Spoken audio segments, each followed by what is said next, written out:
briefly, quickly make some clarifying comments from yesterday's show. We did the whole "I am not your honky" deal yesterday. I want to circle back to it for those that missed it or those that misunderstood it. People have reached out to me over Twitter and over email, and some have had questions. And the number one question that people have hit me with, or allegation they've hit me with, is, man, Whitlock saying white people are superior to black people. And there have been some white people that have said, oh, just admit it, white people are superior to black people. So, and then again, there's been black people saying, are you saying that white people are superior to black people? And I want to be crystal clear here. And I said it very clearly. The color does not determine any level of superiority, or it just doesn't. Culture does. And the entire argument that I was laying out yesterday is an acknowledgement that we all need to recognize and realize that's playing out in the sports world, that's playing out in real life. There are real consequences for choosing the wrong culture.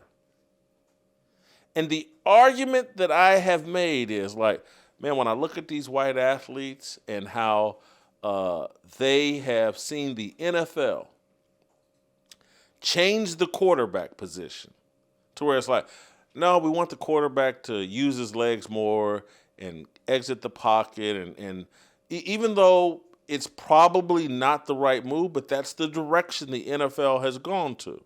And then voila, the white quarterback instantly like, okay, if that's what y'all want, if that's what y'all paying for, and the top 4 rushing quarterbacks in the NFL just happen to be white. And instead of whining and complaining and seeing themselves as a victim, they're like, oh, they're favoring quarterbacks that can run, and the black quarterbacks are now dominating. The white quarterback has been like, I'm not a victim. I'll just adjust. This is what they're paying for. This is what I'll do.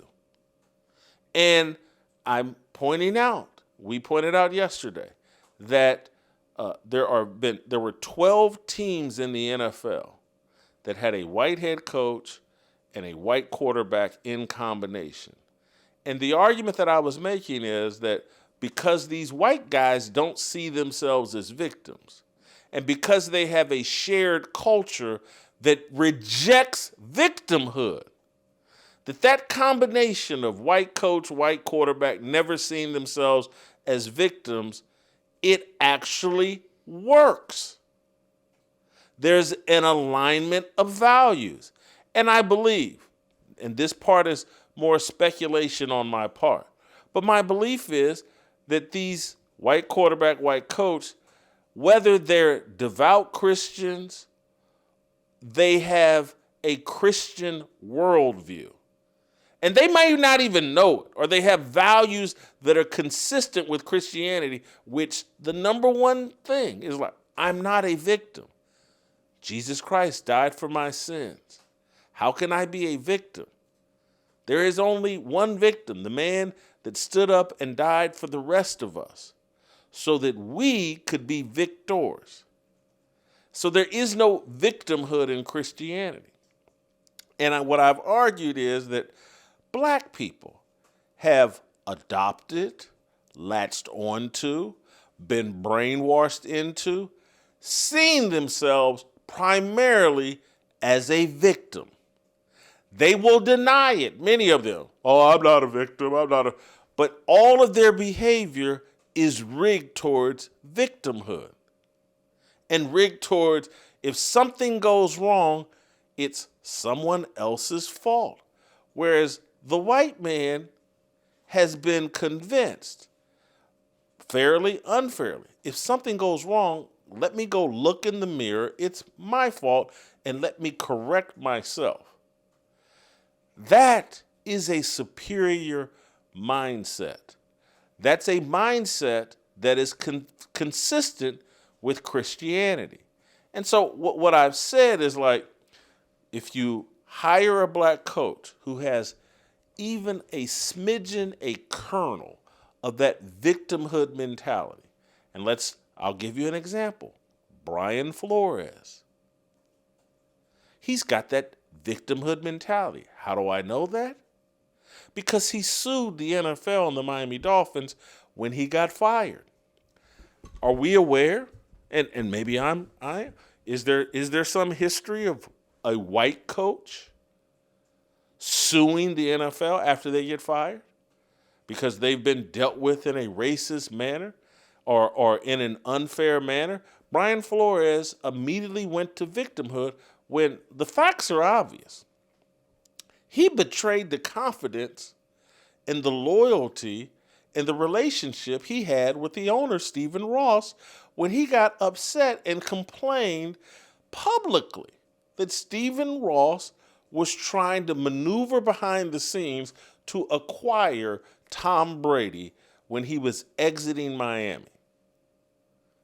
Stephen Ross is a Michigan grad, one of the richest Michigan alums in the entire planet. He wanted Tom Brady. When Tom Brady was done with Bill Belichick in New England, he wanted Tom Brady to come to Miami and was doing maneuvers behind the scenes to put himself in position. Brian Flores snitched on that.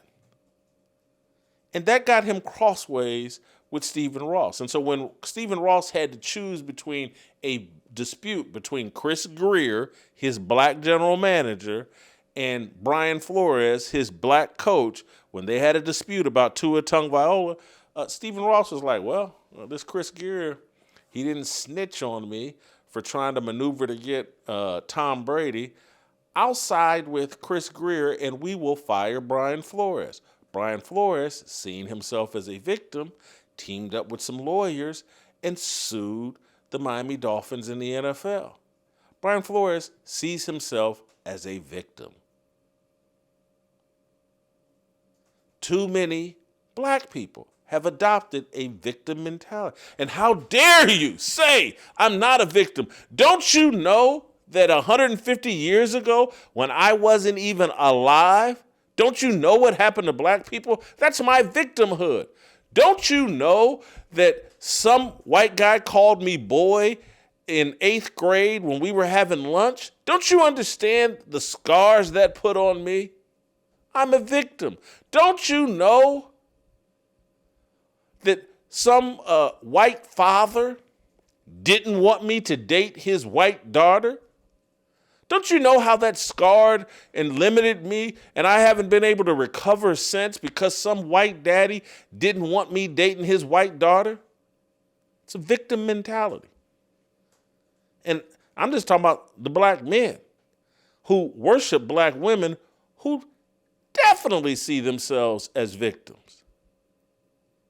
And so out of that victimhood culture that black people have adopted as their main identity, it's not a winning culture. It's not a football winning culture or mindset. It's a victimhood mentality. And there are very few. Todd Bowles is one of the few coaches I've seen like publicly like, nah, I ain't with that. And boldly be like, nah, miss me with all that. All this blackety black, miss me with all. He's the only one that I've seen like boldly like, no. Everybody else protects their victimhood deal because they want to, at some point, if necessary, it's like a fire extinguisher. In case of an emergency, break this glass and bring out your victimhood card. It doesn't work in leadership positions. You can't see yourself as a victim. It's poison. And so black people have the exact same option as white people. You can adopt whatever culture you want. You can adopt whatever mindset you want.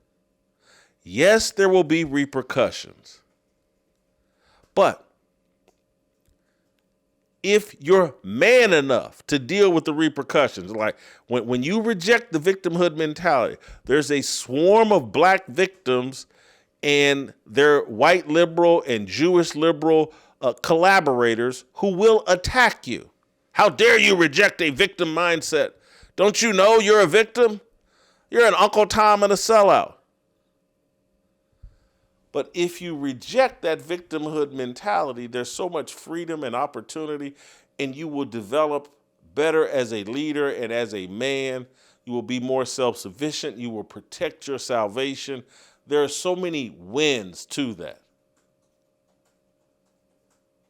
And so there is a skin color, white, that allows you, or even yellow, that allows you far more freedom in America than black skin color. Because, again, black people and their liberal collaborators will try to lock you in a victimhood box as a black person. I'm telling you to look at what's going on in the National Football League at the quarterback position. Look at what's going on in the NFL coaching carousel. Look at the number of black coaches that are getting these opportunities. And you could, they're not getting the good jobs. Michigan, Shawarma, that wasn't a good job. Penn State, that's not a good job. Any of these 32 NFL teams, those aren't good jobs. Miss me with all.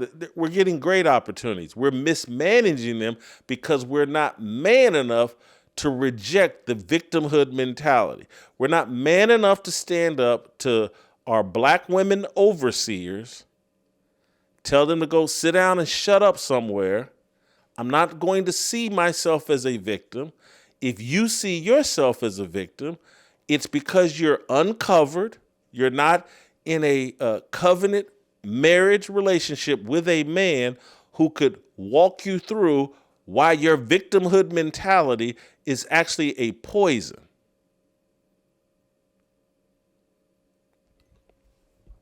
Have I made myself clear? I hope that I have. Skin color, there's no advantage, disadvantage to it. Mindset, huge advantage in adopting the right mindset. And if you call yourself a Christian, you cannot be a victim.